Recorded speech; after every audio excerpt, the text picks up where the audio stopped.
সুপ্রিয় দর্শক, যে কোনো দেশকে এগিয়ে নিতে সবসময় তরুণরাই পারে মূল ভূমিকা নিতে। এছাড়া টেকসই উন্নয়ন লক্ষ্যসহ বৈশ্বিক উন্নয়নের লক্ষ্যগুলোকে তরুণদের কথা ভেবেই ঠিক করা হয়েছে। বাংলাদেশ ও চীনের জনসংখ্যার উল্লেখযোগ্য অংশই তরুণ। বাংলাদেশ ও চীনের সম্পর্ককে আজকের তরুণরা কিভাবে দেখছেন তাই নিয়ে আলোচনা করব আজকের চায়না ফোকাসে। আরটিভি এবং চায়না মিডিয়া গ্রুপের যৌথ আয়োজনে আপনাদের সঙ্গে আছি আমি শাহানশা রাসেল। আর আলোচনার জন্য আজ স্টুডিওতে যারা উপস্থিত আছেন পরিচয় করিয়ে দিই তাদের সঙ্গে। আমার সঙ্গে আছেন বাংলাদেশ জাতীয়তাবাদী ছাত্র দলের যুগ্ম সাধারণ সম্পাদক নাকিবুল ইসলাম চৌধুরী, সঙ্গে আছেন জাতীয় নাগরিক কমিটির সহ মুখপাত্র তাহসিন রিয়াজ, এবং আছেন ঢাকা বিশ্ববিদ্যালয়ের ইসলামী ছাত্র শিবিরের সভাপতি এস.এম. ফরহাদ। আপনাদের সবাইকেই স্বাগত আমাদের এই স্টুডিওতে। চলে যাচ্ছি আমাদের মূল আলোচনায়। প্রথমেই আপনার কাছে আসতে চাই নাকিব। বাংলাদেশ এবং চীনের এক ধরনের সম্পর্ক বহুদিন ধরে চলে আসছে। এই সম্পর্কের বর্তমান অবস্থা আপনি কিভাবে দেখছেন এবং এর ভবিষ্যৎ সম্পর্কে আপনার মতামত বিশ্লেষণ জানতে চাই। আমরা জানি যেমন আমাদের দেশ স্বাধীন হওয়ার যখন প্রেক্ষাপট, তখন থেকে আসলে চীন আমাদেরকে স্বীকৃতি দেয়নি এবং বেশ কয়েকটা কারণে। সেখানে তাদের সোভিয়েত রাশিয়ার সাথে তাদের যে দূরত্ব, পাশাপাশি ভারতের সাথে তাদের যে 1962-তে যে একটা যুদ্ধ হয়েছিল, এটার রেশ ধরে তখন আমাদেরকে তারা সাপোর্ট করেনি, তারা পাকিস্তানের পক্ষে কাজ করেছিল। পরবর্তীতে আপনি জানেন যে 1974-এও চীন আমাদের যা বাংলাদেশ আছে জাতিসংঘের সদস্যপদ লাভ ক্ষেত্রে একটা ভেটো দিয়েছিল, কিন্তু পরবর্তীতে আমরা দেখি 75 পরবর্তী সময় 76-এর দিকে আমাদের বাংলাদেশের সাথে চীনের একটা সম্পর্ক গড়ে ওঠে। এবং এই ক্ষেত্রে তৎকালীন যে প্রধান সামরিক আইন প্রশাসক ছিলেন শহীদ রাষ্ট্রপতি জিয়াউর রহমান, ওনার একটা বড় উদ্যোগ এখানে স্মরণ করতে চাই। তখন থেকে আমাদের যেই পারস্পরিক যে বাণিজ্য সহযোগিতা, আপনার জ্বালানি সহযোগিতা বলি বা অন্যান্য যে সহযোগিতাগুলো রয়েছে, বিনিয়োগের মতো যে সহযোগিতা রয়েছে, এই যাত্রাপথটা শুরু হয়। এবং মূলত ওই সময়ের প্রেক্ষাপটটা ছিল নিরাপত্তা ইস্যু নিয়ে, বিশেষ করে। তো এই নিরাপত্তা ইস্যুটা জোর দিতে গিয়ে আমাদের সামরিক প্লাস রাজনৈতিক যে একটা সম্পর্ক তৈরি হয় চীনের সাথে, সেই ধারাবাহিকতায় আস্তে আস্তে ধীরে ধীরে আমাদের পরবর্তী সময় আমরা দেখতে পাই যে বাংলাদেশের সাথে চীনের একটা অভূতপূর্ণ সম্পর্ক রয়েছে। যেই দিকটাতে যদিও আমি মনে করি যে বাংলাদেশের আর চীনের বাণিজ্যিক ঘাটতি একটা বড় অংশ রয়েছে। যেমন বিশেষ করে আমরা যদি মনে করি যে আমাদের টোটাল আমদানির 25% আমরা কিন্তু চীন থেকে আমদানি করি, বরং এর পাশাপাশি যদি আমরা বলি যে 1.22% প্রায় যেটা আমরা রপ্তানি করি শুধুমাত্র, এখানে একটা বড় একটা বাণিজ্য ঘাটতি রয়েছে। তো আমার মনে হয় যে আগামী দিনের সামনের যে পথ পরিক্রমা রয়েছে, সেই সময়টাতে আমরা যদি আমাদের নিজেদের উদ্ভাবনী চিন্তাভাবনা, উৎপাদনশীল যে চিন্তাভাবনা, এইটা নিয়ে যদি আমরা এগোতে পারি এবং চীনের যে বিনিয়োগ, বাণিজ্য সহযোগিতা প্লাস রোহিঙ্গা ক্ষেত্রে আমরা চাই যে বাংলাদেশের সামনের দিনের যে রোহিঙ্গা সংকট একটা বড় সমস্যা, এই সমস্যাটা নিয়ে যদি চীন আমাদের সাথে কাজ করতে চায়, একটা ভালো একটা অপশন রয়েছে যেটা নিয়ে আমরা কাজ করতে পারি। আমরা জানি যে মায়ানমারের উপর চীনের একটা বড় প্রভাব রয়েছে। বাণিজ্য বিনিয়োগ, নতুন নতুন যে বিনিয়োগগুলো আমাদের বাংলাদেশে, আপনি জানেন যে পলিটিক্যাল ইনস্টেবিলিটি থাকলে একটা রাষ্ট্রে বিনিয়োগকারীরা একটু খুব বেশি আগ্রহ দেখায় না। তো আমরা আশা করি যে পরিবর্তিত পরিস্থিতি, একটা ফ্যাসিস্ট আমল ছিল এতদিন দীর্ঘদিন যাবত আমাদের বাংলাদেশে, পরিবর্তিত পরিস্থিতিতে আমাদের বাংলাদেশ যেভাবে সামনের দিকে এগিয়ে যাচ্ছে, সেই দিকটা বিবেচনা করে আমার মনে হয়েছে যে আগামী দিনে যে বিনিয়োগ খাতে যদি ভালো বিনিয়োগ আমাদের দেশে আনা যায়, পাশাপাশি বিশেষ করে আমাদের দেখা যাচ্ছে যে কাঁচামালের ক্ষেত্রে উৎপাদনশীল যে আমরা যদি দিকে তাকাই, রপ্তানির দিকে, তখন যদি আমাদের ম্যাক্সিমাম কাঁচামাল কিন্তু আমাদের চায়না থেকে ইম্পোর্ট করতে হচ্ছে এখনো পর্যন্ত। এটা একটা বিরাট অংশ আমরা চায়না থেকে আমদানি করি।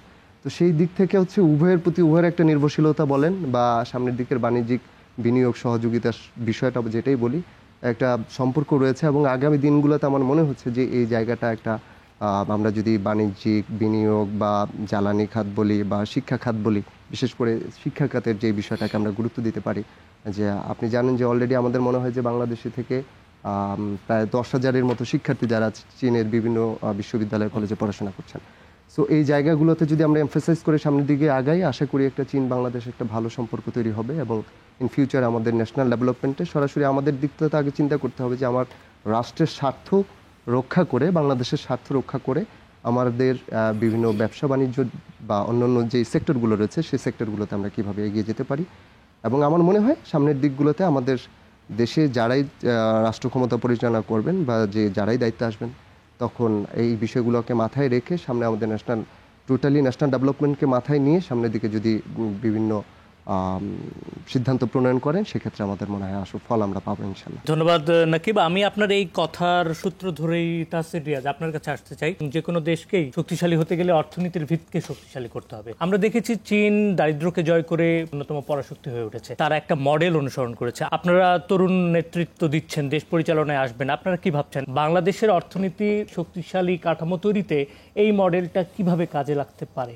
চীনের যে সার্বিক যে উন্নয়ন, এটি আসলে চোখে পড়ার মতন। আর আপনি যে প্রশ্নটি করেছেন, আসলে তারা যে দারিদ্র্য বিমোচনের জন্য যে মডেলটি আসলে হাতে নিয়েছিল, স্পেশালি আমরা দেখেছি যে সোভিয়েত ভাঙার পর খুব আগ্রাসীভাবেই কিন্তু পশ্চিমা বিশ্ব আপনার পুরো বিশ্বে হচ্ছে রাজ করার যে টেন্ডেন্সি নিয়েই তাদের ব্যবসা বাণিজ্য এবং তাদের যে অর্থনৈতিক শক্তি সেটাকে কিন্তু তারা ব্যাপ্তি করেছে, আরও প্রসার করেছে। তো ঠিক এরকম একটি পরিস্থিতিতে আমরা জানি যে আইডিওলজিক্যাল একটা ডিফারেন্স, যদি বলি পরাশক্তি আমেরিকা বা তাদের অ্যানেক্সেশন এবং পাশাপাশি চীন, তাদের সাথে আইডিওলজিক্যাল একটা বড় ডিফারেন্স আছে।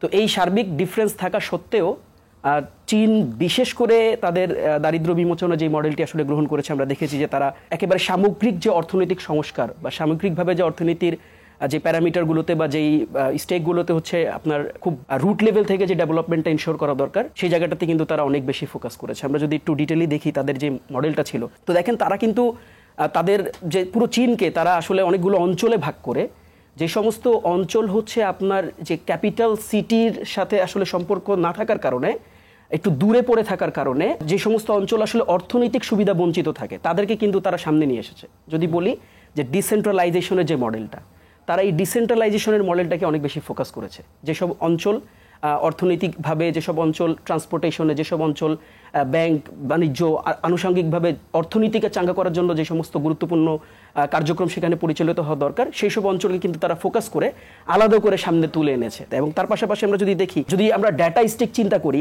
সেটা খুব সহজ। আপনারা দেখবেন যে 1978 থেকে আপনার 2020 সাল, এই সময়টির মধ্যে তারা যে মডেলটি নিয়ে কাজ করছিল, এটা কতটা সাকসেসফুল মডেল হলে তারা তাদের মোট জনসংখ্যার আপনার 85 কোটি জনসংখ্যাকে হচ্ছে তারা কিন্তু দারিদ্র যে সীমা, এই সীমা থেকে কিন্তু তারা আপরাইজ করে তারা কিন্তু একটা ভালো জায়গায় তাদেরকে নিয়ে আসতে পেরেছে। তো এই ধরনের মডেল ডেফিনেটলি আমরা যারা এখনও ডেভেলপিং মানে স্টেজে আছি, আমাদের মতন যারা অর্থনৈতিকভাবে আসলে আমরা এখন পর্যন্ত dependent to other countries, and specially হচ্ছে যারা মোরলেস হচ্ছে যদি বলি যে বাংলাদেশের অর্থনীতির এখন পর্যন্ত স্ট্রাকচার্ড কোনো কাঠামো কিন্তু নেই, আমাদের যে অর্থনীতির কাঠামোর দিকে যদি আমরা তাকাই।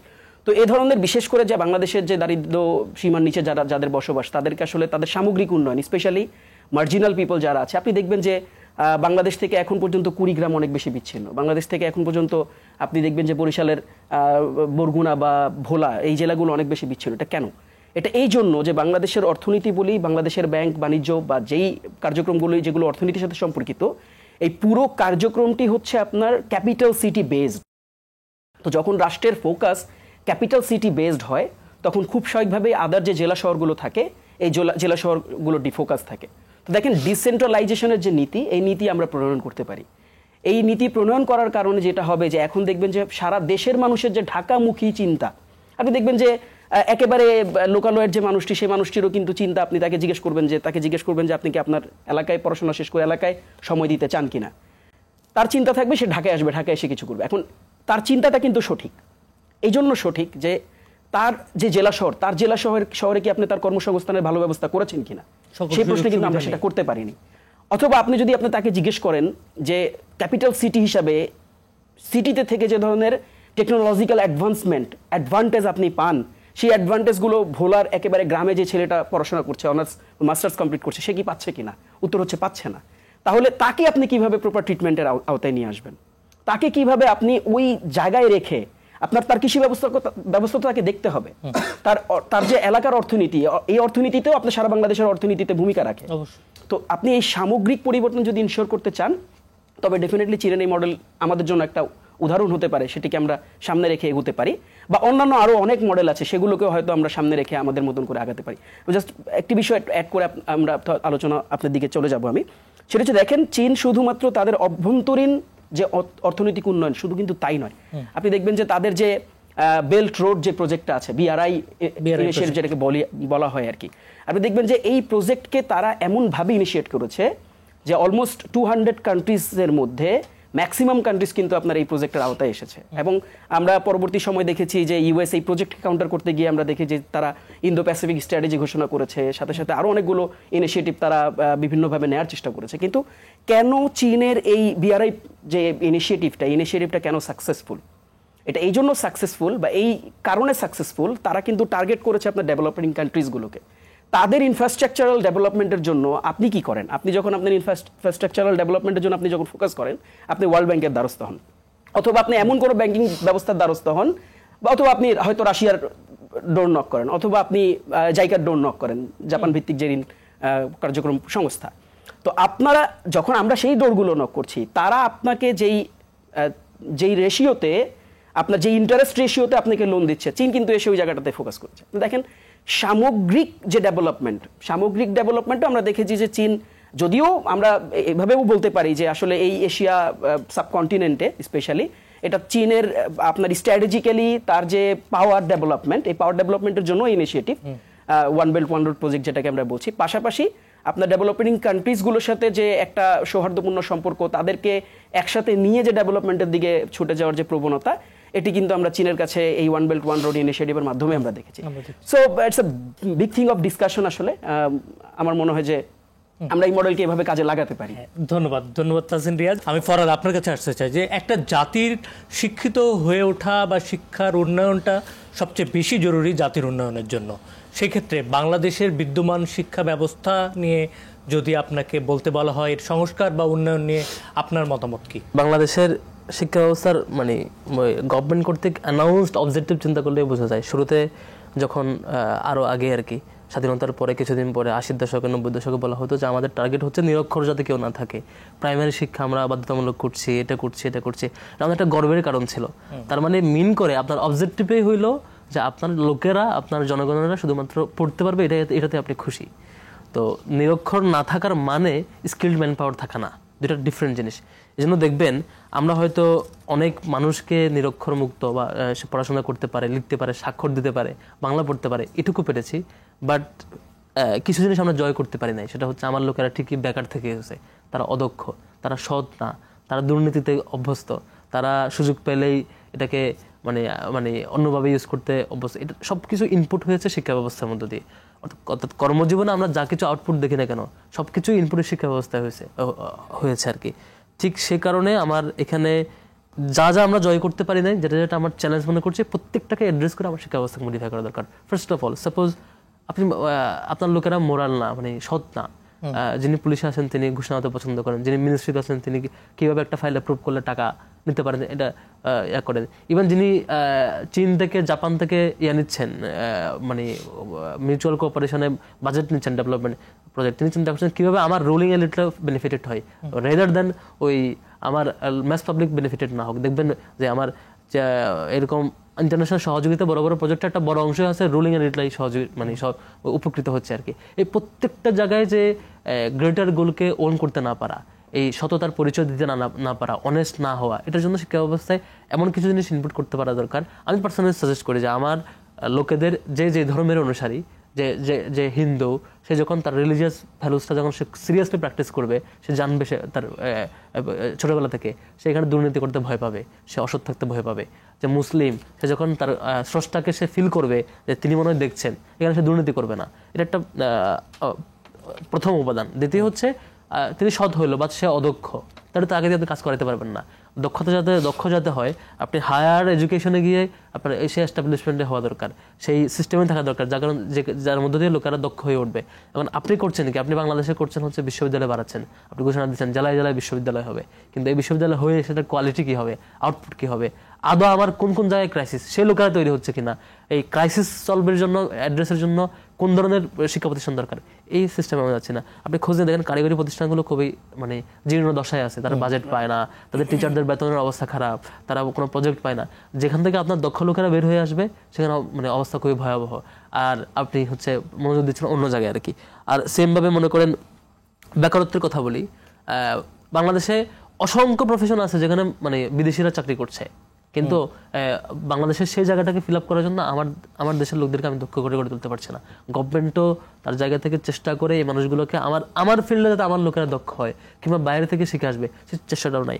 অর্থাৎ টোটাল শিক্ষা ব্যবস্থার আমূল সংস্কার দরকার। তার আমার ক্রাইসিস দেখে যে আমার কোন কোন জায়গায় ক্রাইসিস আছে, কীভাবে সলভ করব, একটা করে সলভ করা, যে আমার কোন কোন স্কিলের লোকেরা দরকার সেই অনুযায়ী শিক্ষা প্রতিষ্ঠান বাড়ানো, কোন কোন ক্যাটাগরিতে মানুষেরা অসৎ হচ্ছে সে অসৎ অনুভূতি দূর করে সৎ করবার জন্য তার রিলিজিয়াস অনুভূতিটা তাকে ফিল করানো, এবং একই সাথে তাদের ক্রিয়েটিভিটি বা অন্যান্য ক্যাপাসিটি যাতে বাড়তে পারে সেজন্য এক্সচেঞ্জ প্রোগ্রাম হতে পারে। সাপোজ ধরেন চীনের কথা আসছে, চীনকে তো গ্লোবাল সাউথ লিডার বলা হয় আপাতত।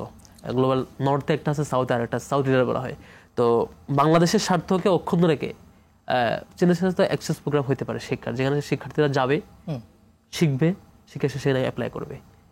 কিন্তু আমার বাংলাদেশে হয় কি, যে ছেলেটা আমার এখানে অনার্স মাস্টার্সে ফার্স্ট হয়েছে, আপনি তাকে পলিটিক্যাল অ্যাফিলিয়েশনের কারণে তাকে আপনি টিচার বানান না, তাকে আপনি ফ্লোর দেন না। সে একটা ভালো প্রজেক্ট দেবে, গভর্নমেন্টে সে একটা প্রপোজাল জমা দিচ্ছে, আমি এই ক্রিয়েটিভ প্রজেক্টটা জমা দিতে চাই। যিনি সিদ্ধান্ত নেবেন তিনি প্রথমে অ্যানালাইসিস করে সে কোন দলের, অমুক দলের, তাকে আমি তার ফান্ড দেবো না, অ্যাপ্রুভ করবো না।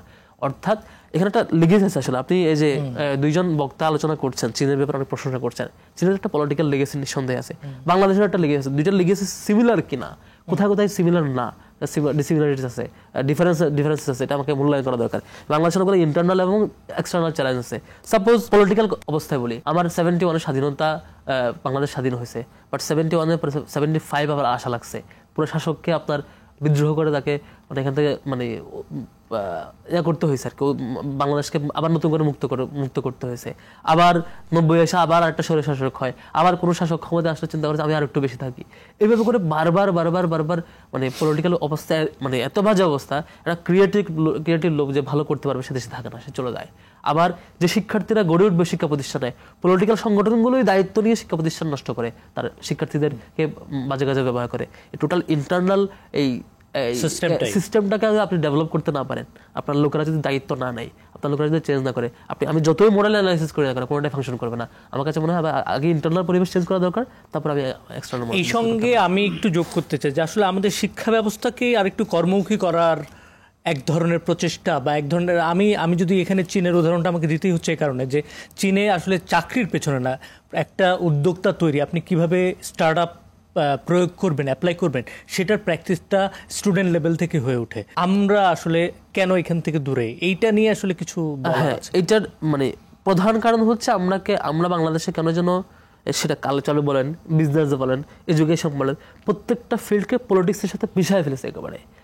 আইদার আপনি এই পলিটিক্যাল ডিলিংস অন করেন, আপনার কালচারটা প্রমোট হবে, এইদার আপনি এটা করেন, আপনার বিজনেসটা প্রমোট হবে। আজকে ক্ষমতায় অমুক গ্রুপের বিজনেসটা প্রমোট হবে, আপনি ক্ষমতায় অমুক গ্রুপের শিক্ষা প্রতিষ্ঠানগুলো প্রমোট হবে। এই যে টোটাল মিশায় ফেলা, আপনি ফার্স্ট কাজ হবে বাংলাদেশে রাজনীতিটাকে সেপারেট রাখা, পলিটিক্সের মতো করে চলবে, বিজনেস, এডুকেশন সবকিছু তার একটা সিস্টেমের মধ্যে দিয়ে চলবে, ইনস্টিটিউশনটা স্বাধীন এবং আলাদাভাবে চলবে। দ্বিতীয়ত, তারপরে আপনি যেটা কর্মমুখী শিক্ষার কথা বলেছেন, আপনি দেখেন বাংলাদেশে এখন যেগুলো কর্মমুখী শিক্ষার কাজ করছে, বেশিরভাগ শিক্ষা প্রতিষ্ঠানে খুবই ভয়াবহ অবস্থার মধ্যে আছে। তারা মানে বাজারের জন্য দৌড়াইতে হয় আর কি। আমি লাস্ট 2 মাসে এরকম মানে অনেকগুলো এরকম কারিগরি প্রতিষ্ঠানে যাওয়ার সুযোগ হয়েছে ঘুরতে দেখতে আর কি। প্রত্যেক প্রতিষ্ঠানগুলোর যারা দায়িত্বশীল আছেন, শিক্ষক, প্রত্যেক হতাশা প্রকাশ করছেন আর কি। তারা না কোনো পায় সাপোর্ট, কেন পায় না? ওই যে পলিটিক্যাল সংগঠন চায়, আমি তো তাদেরকে ব্যারিকেড বানাতে পারি না, তাদেরকে আমি সেবাদাস বানাতে পারি না, তাদেরকে আমি আবার ফার্দার এই সব কিছুর মূল গোড়ার সমস্যা হচ্ছে বাংলাদেশের পলিটিক্যাল লিগ্যাসি অ্যান্ড সিস্টেম। ওকে, ধন্যবাদ ফরহাদ। আমি আবারও আসবো আপনার কাছে। সুপ্রিয় দর্শক, আপনারা দেখছিলেন চায়না ফোকাস। আমরা এই পর্যায়ে নিচ্ছি একটি ছোট্ট বিরতি, ফিরছি বিরতি পরেই, সঙ্গেই থাকবেন।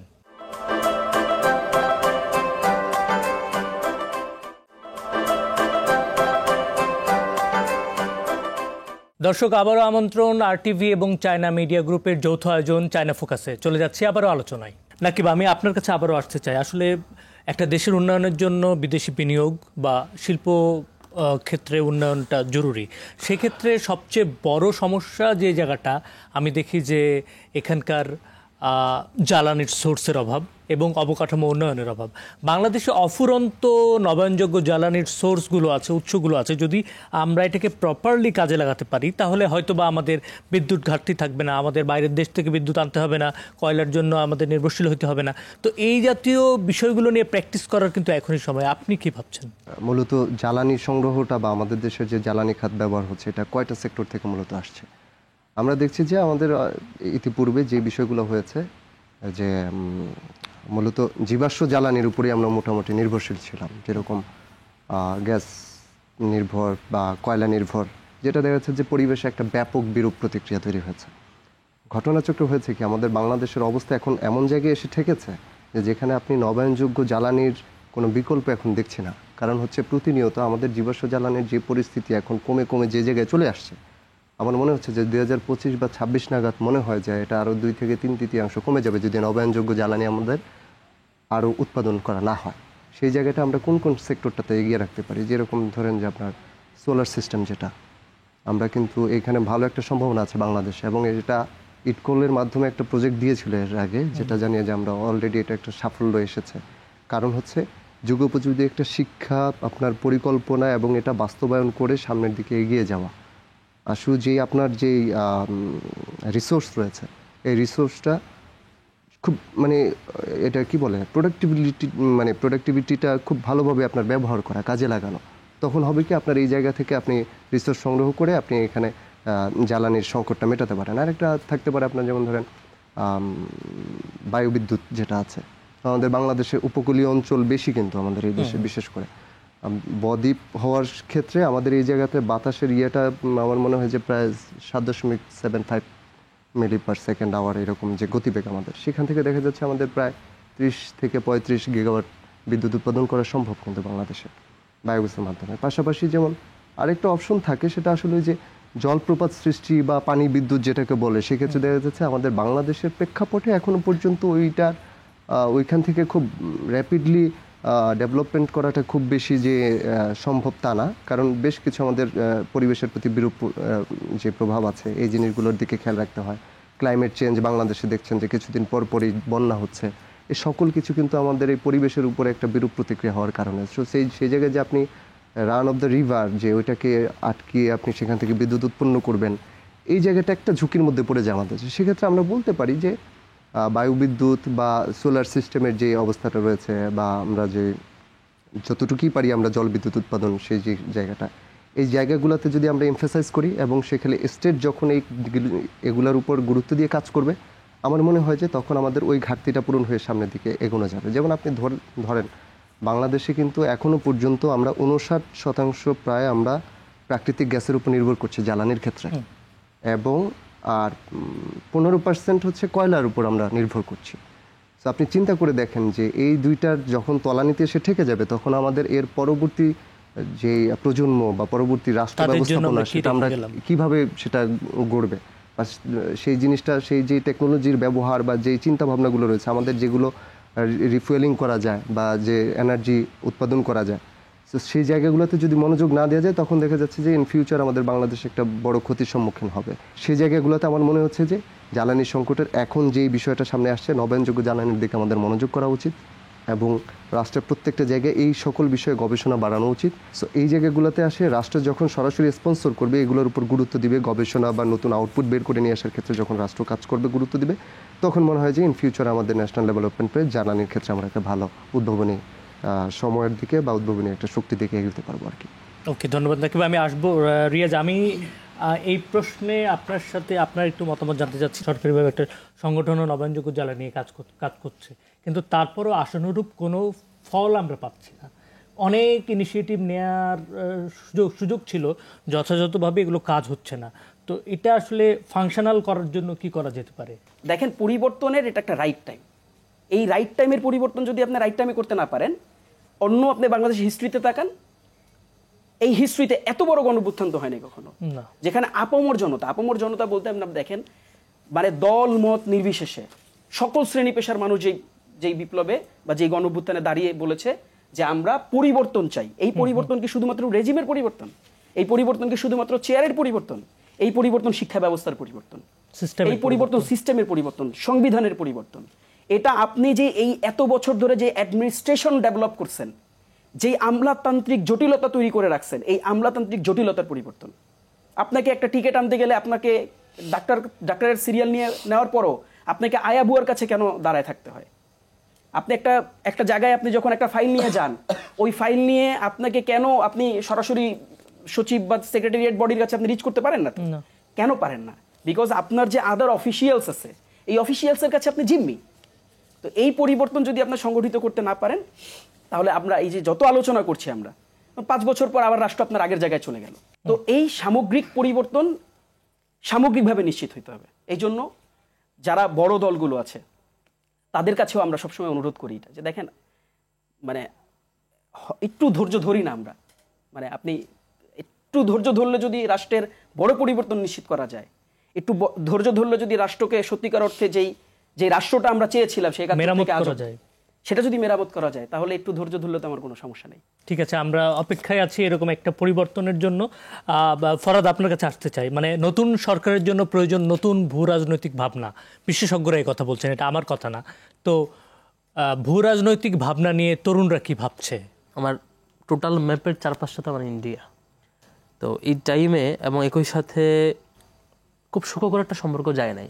আমরা কালচারাল অ্যাগ্রেশনের শিকার হয়েছি, আমরা মানে অর্থনৈতিক অ্যাগ্রেশনের শিকার হয়েছি, আমরা পলিটিক্যালি এই দ্বারা আপনি আমার মানবেন, আপনি ক্ষমতায় থাকবেন, মানবেন না আপনি ক্ষমতা থেকে নামে যাবেন, এই ধরনের সিস্টেমের শিকার হয়েছি।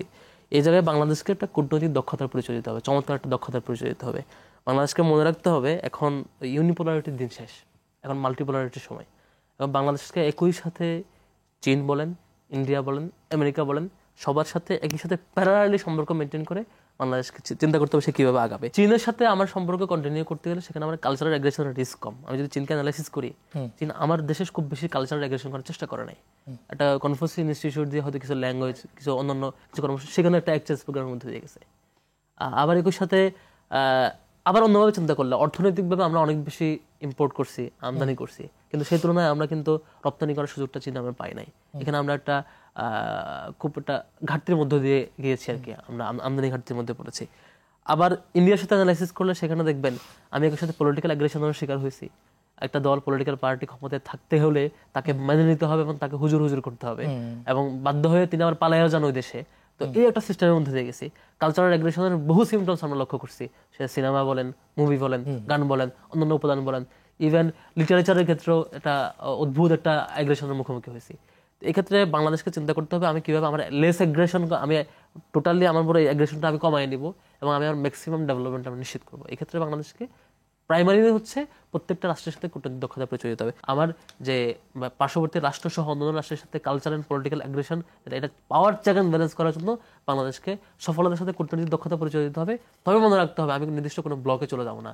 এই দ্বারা আমি না চীন, না ইন্ডিয়া, না আমেরিকা, আমি সবার সাথে সুসম্পর্ক বজায় রেখে আমি আমার গেইনটা, আমি আমার দেশের ডেভেলপমেন্টটা এনশিওর করবো।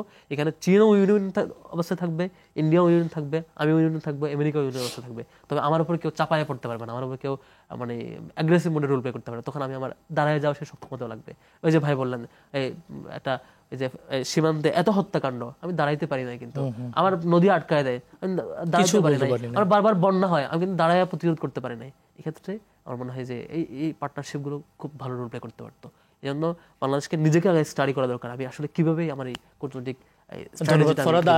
চীন বাংলাদেশ সম্পর্কের 50 বছর, এই বছর 50 বছর উদযাপন হবে। এই সম্পর্ক গভীর করতে গিয়ে আরো কোনো পরিকল্পনা বা কিছু করা যেতে পারে কিনা, আপনার মতামত? আমাদের এখন যে সামনে যে নতুন সময় আসছে, এই সময় এসে আমাদের জন্য একটা বড় চ্যালেঞ্জ হচ্ছে পলিটিক্যাল পার্টিগুলোর ভিতরে কনসেনসাস তৈরি করা, ন্যাশনাল কনসেনসাস। সেটা হচ্ছে আমার ন্যাশনাল ডেভেলপমেন্টের জন্য একটা জায়গায় সকলকে ঐক্যবদ্ধ হতে হবে। সেক্ষেত্রে যে আমরা ন্যাশনাল ডেভেলপমেন্টের জিনিসটাকে সর্বাগ্রে প্রাধান্য দেব, আমার জাতীয় স্বার্থ, এখানে জাতীয় স্বার্থকে জলাঞ্জলি দিয়ে বা কমিয়ে বা বিকিয়ে দিয়ে আমি অন্য কারো স্বার্থ হাসিলে যেন কাজ না করে। বাংলাদেশ আর চীনের ভিতরে বিদ্যমান যে আমাদের যে ব্যবসা বা যে বাণিজ্য রয়েছে, সেখানে প্রায় মনে হয় $10 বিলিয়ন মতো আমাদের বৈদেশিক বাণিজ্য চীনের সাথে আমাদের, যার মধ্যে দেখা যাচ্ছে যে $9 বিলিয়ন হচ্ছে চীন আমাদের কাছ থেকে বাণিজ্য করে নিয়ে যাচ্ছে, আর আমরা হয়তো $1 বিলিয়ন মতো প্রায়, যেটা খুবই সামান্য অপ্রতুল, এবং এটাকে আমরা দেখতেই পারি যে একটা বড় বাণিজ্য ঘাটতি তৈরি হচ্ছে। এখন সামনের দিনগুলোতে আপনার তো একটা উন্নতি করার জন্য স্টেপ নিতে হবে আগে। যে আমার পূর্ববর্তী আলোচক যেটা বলেছেন যে সুপরিকল্পিত পরিকল্পনা, অবশ্যই সুপরিকল্পিত পরিকল্পনার কোনো বিকল্প নেই। কোনো কিছুর ক্ষেত্রে আপনি যদি সেখান থেকে কোনো রেজাল্ট বের করে নিয়ে আসতে চান, সেই জায়গায় কোনো একটা দেশ সফর করা বা তার আগে তার ফিজিবিলিটি স্টাডি করা, কোন কোন সেক্টর কোন কোন প্রজেক্ট নিয়ে কাজ করা, যেই বিষয়গুলো নিয়ে কথা বলা, এর সাথে একটা যুক্ত থাকতে পারি, ওই দেশে সফর করে আমাদের যে আইডিয়া, যে ভ্যালুজ বেজ নর্মস যেটা আছে এটা এক্সচেঞ্জ করা বা কথা বলা, এটা একটা প্রক্রিয়ার অংশ। পাশাপাশি আমার কাছে মনে হয় যে এই সফরের মাঝামাঝি সময়ে বা এর পরে বা এর পূর্বে, বিশেষ করে পূর্ব পরিকল্পনাটা পূর্বেই নিতে হয়, যেহেতু এটার ধরন নামই পূর্ব পরিকল্পনা। সো একটা সুন্দর ডিজাইন করে আমরা সামনে আমাদের যেই মূলত হচ্ছে একটা জায়গা ঠিক করা, আগে লক্ষ্যমাত্রা ঠিক করা, এটা হচ্ছে মেইন থিম আমার মনে হয়। যে লক্ষ্যমাত্রা যদি আমরা ঠিক করতে পারি, SDG 4 বলেন যে শিক্ষাক্ষেত্রে যে জিনিসটাতে বেশি গুরুত্ব দেওয়া হচ্ছে সামনের দিকে, তো সব ক্ষেত্রে লক্ষ্যমাত্রা যখন আপনি ঠিক করতে পারবেন তখন আপনার এই জায়গাটাতে আসতে পারবেন। ন্যাশনাল স্বার্থ ডিমান্ডটাকে আমরা যদি প্রায়োরিটি দিয়ে বাকি সব কিছুকে ঠুনকো করি, তখন দেখা যাবে যে আমাদের জাতীয় স্বার্থটাই আগে প্রাধান্য পাবে। সো অনুরূপভাবে আমি মনে করি প্রত্যেকটা যারা এখানে তরুণ প্রজন্ম সবাই এসছেন, আমি মনে করি তরুণ প্রজন্মের এটাই চিন্তা ভাবনা হওয়া উচিত।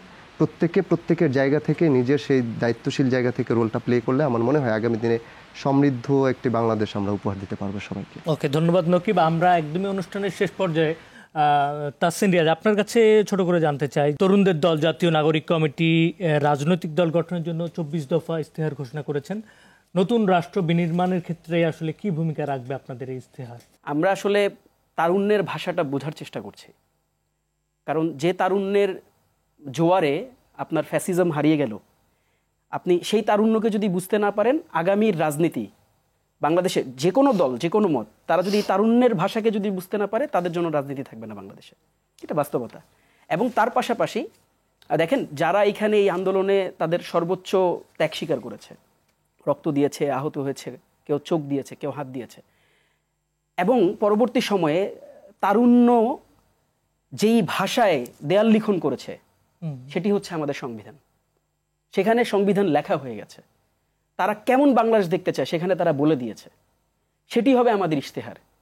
আমাদের রাজনীতি হবে অবশ্যই, সেটা কোনো নতজন পররাষ্ট্র নীতিভিত্তিক রাজনীতি হবে না। আমাদের অর্থনীতি হবে সেটা অবশ্যই আপনার, সেটা ওই ক্যাপিটালাইজড বা ক্যাপিটালিজমকে প্রমোট করে। একটা পক্ষ সারাটা জীবন ধরে রিচ হবে আর আরেকটা পক্ষ তার অবস্থান অপরিবর্তিত থাকবে। এ ধরনের কোনো অর্থনীতি আমাদের হবে না। এবং পাশাপাশি আমাদের যে সমাজনীতি হবে, আমাদের যেই অ্যাসপেক্ট থেকে, যেই স্পৃহা থেকে, যেই স্পিরিট থেকে 24-এর গণঅভ্যুত্থান হয়েছে, যেই বৈষম্য আপনার নিরূপণ করার জন্য, যেই বৈষম্য হচ্ছে কমানোর জন্য 24-এর গণঅভ্যুত্থানের জন্য মানুষ রাস্তায় নেমেছে, সেই বৈষম্য ভিত্তিক কোনো বাংলাদেশ আমরা আসলে কেউই দেখতে চাই না। সেই বাংলাদেশের কথা আমরা আমাদের কোনো রাজনৈতিক দলের ইশতেহারেও আমরা দেখতে চাই না, আমাদের কোনো রাজনৈতিক এজেন্ডায় আমরা এই ধরনের কোনো কিছু চিন্তাও করতে চাই না। যে এমন একটি বাংলাদেশ, সেখানে আমরা বাংলাদেশ নির্মাণের কথা আমরা বলবো, যে বাংলাদেশে সত্যিকার অর্থে কোনো বৈষম্য থাকবে না। যে বাংলাদেশে আপনি দেখবেন যে এখন অর্থনৈতিক বৈষম্যের কারণে যে ধরনের ক্লাসিফিকেশন আমরা তৈরি করে ফেলেছি, যে ধরনের ক্লাস্টার আমরা ছোট ছোট ভাগে যেভাবে এই দেশকে আমরা বিভক্ত করেছি, এই ধরনের বিভক্ত রাজনীতি আমাদের ইশতেহারে থাকবে না। অবশ্যই সেই রাজনীতিতে বিভাজনের রাজনীতি থাকবে না। 71-এর প্রশ্নে দুইটা দলকে আলাদা করা, স্বাধীনতার পক্ষের শক্তি, বিপক্ষের শক্তি, ডিফারেন্ট কালার দেওয়া, ইসলামী ছাত্র শিবির তার জন্য তাকে হত্যা করা জায়েজ, ইসলামী ছাত্র শিবির তাকে মারা জায়েজ, হ্যাঁ, ছাত্রলীগ তাকে ফুল দেওয়া জায়েজ, ছাত্রলীগ তাকে প্রমোট করা জায়েজ। এই ধরনের বিভাজনের যে রাজনীতি, এই 16 বছরে বাংলাদেশের রাজনীতির এজেন্ডায় সেট করা হয়েছে, এই ধরনের এই ডার্টি রাজনীতি, এই রাজনীতির মানে স্বপ্ন আমরা এই গণঅভ্যুত্থানের মাধ্যমে এগুলোকে কিক আউট করেছি। সামনের কোনো দল, সামনের বাংলাদেশে কোনো দল যদি রাজনীতি করতে চায় বাংলাদেশে, তাদের বিপক্ষে আমরা দাঁড়াতে চাই। অর্থনীতি, বাংলাদেশের যে কূটনীতি, বাংলাদেশের সাফল্যের কথাকে ধারণ করে তাদের বা যেই দলই আসুক, তার পররাষ্ট্রনীতি এটার উপর ডিজাইন হওয়া উচিত। এই জন্য আমরা প্রপোজ করি যে একটা ডিপ স্টেট থাকতে হবে। পররাষ্ট্রনীতি আমাদের এটি মানে আপনার টেম্পোরারিলি হবে না, স্টেবল পররাষ্ট্রনীতি হবে, সেটির উপর নির্ভর করে বাংলাদেশের আগামী রাজনীতি তৈরি হোক, এই কামনাই আমরা করছি। ধন্যবাদ রিয়াজ। আমি একদমই অনুষ্ঠানের শেষ পর্যায়ে ফরহাদ, আপনার কাছ থেকে জাস্ট অল্প কথাই আপনি যদি কিছু যোগ করতে চান, যে প্রতিবেশী দেশগুলোকে নিয়ে আপনারা কিভাবে দেশ গঠন করতে চান? যে আমার পলিটিক্যাল কিংবা কালচারাল অ্যাগ্রেশনের শিকার বানাতে চাবে, সেটা আমি যতটুকু পারি আমার ম্যাক্সিমাম দিয়ে মানে এটাকে যাতে ট্যাকেল করতে পারি, তার পাল্টা একটা ব্যবস্থা আমার রাখবে। আবার একই সাথে সেই ব্যবস্থা রাখতে গিয়ে যাতে আমি কখনো ট্র্যাপ ডিপ্লোমেসির আওতায় না পড়ে যাই। দুইটা বিষয় মাথায় রেখে আমাকে অ্যাড্রেস করতে হবে। তখন আবার ফিল্ড ধরে হতে পারে, যে প্রত্যেকটা সেগমেন্ট ধরে। সাপোজ আমি যদি ম্যানুফ্যাকচারিং ইন্ডাস্ট্রি দিয়ে কাজ করি, নিশ্চয়ই আমি তখন চীনের হেল্প নিব। হ্যাঁ, আমি যখন বাংলাদেশের নদী নিয়ে কাজ করবো তখন আমার ইন্ডিয়ার হেল্প লাগবে। এভাবে মানে এজেন্ডা বেসিসে যখন যার হেল্প যেখানে যেদিকে লাগবে, আবার তিনি সেখানে রাজি না হলে পাল্টা কিভাবে কূটনৈতিক ট্যাকল দেওয়া যায় সেখানে আবার পাল্টা ম্যানেজমেন্ট লাগবে। অর্থাৎ বাংলাদেশকে এখানে আসলে সুপ্রিম জায়গা হচ্ছে মানে কূটনৈতিক চমৎকার একটা দক্ষতার পরিচয় দিতে হবে। বাংলাদেশ এমন জায়গায় অবস্থান করছে, একই সাথে এমন কোনো প্রান্তিক রোল প্লে করা যাবে না যে পুরো রাষ্ট্র হুমকির মুখে পড়ে যাবে, এমন কোনো প্রান্তিক রোল প্লে করা যাবে না যার কারণে পুরো রাষ্ট্রের সিস্টেমটা একেবারে ফলো করতে পারে। দুইটাই মাথায় রেখে এখানে রোল প্লে করতে হবে, যদি আমি এক কথাই বলি। ধন্যবাদ ফরহাদ। সেই সাথে এই অনুষ্ঠানে যারা গুরুত্বপূর্ণ মতামত দিয়েছেন আপনাদের সবাইকেই ধন্যবাদ। সুপ্রিয় দর্শক, আমরা কথা বলছিলাম তরুণদের ভাবনা নিয়ে, কারণ তরুণরাই আগামী দিনের নেতৃত্ব দেবে, তরুণরাই দেশ গড়বে। তাদের ভাবনা এবং বাংলাদেশের ভূ রাজনৈতিক কারণে অন্যান্য প্রতিবেশী দেশগুলোকে নিয়ে এগিয়ে চলা এবং তাদের ভাবনা এবং সম্পর্ক উন্নয়নের চিন্তাভাবনাটা জরুরি। আপনারা সবাই ছিলেন আমাদের সঙ্গে, আপনাদেরকে ধন্যবাদ। আবারও দেখা হবে পরবর্তী পর্বে। সে পর্যন্ত সবাই ভালো থাকবেন। ধন্যবাদ সবাইকে।